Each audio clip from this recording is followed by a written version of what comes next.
Traffic ആണെങ്കിലും ഇപ്പം അഞ്ചാം പാതിരയാണെങ്കിലും അനീതിപ്രാവാണെങ്കിലും അത് വേറൊരു അതെ. തരത്തിലുള്ള സിനിമ ആണെങ്കിൽ പോലും ഇപ്പം അങ്ങനത്തെ ഒരു ഒരു ഒരു ഷിഫ്റ്റ് ഒരു മലയാള സിനിമയ്ക്ക് അങ്ങനത്തെ ഒരു ഷിഫ്റ്റിങ് വരുന്ന സമയത്ത് അങ്ങനത്തെ സിനിമകളുടെ ഭാഗമാകാനായിട്ട് ഭാഗ്യം ലഭിച്ച ഒരു ഒരു ആക്ടറാണ് ഞാൻ.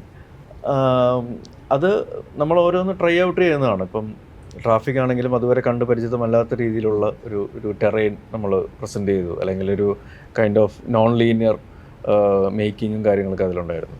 അഞ്ചാം പാതിരയിലേക്ക് വരുമ്പോൾ ത്രില്ലറിൻ്റെ വേറൊരു റൂട്ട് നമ്മൾ കാണിച്ചു. അഞ്ചാം പാതിരയിൽ ശരിക്കും എൻ്റെ സ്ട്രോങ് പോയിന്റ്സ് ഒന്നും അതിൽ നമ്മൾ എക്സ്പ്ലോയിറ്റ് ചെയ്തിട്ടില്ല, അല്ലെങ്കിൽ യൂസ് ചെയ്തിട്ടില്ല. ഇപ്പോൾ പാട്ടോ ഡാൻസോ പ്രണയമോ തമാശയോ ഒന്നും അതിലില്ല.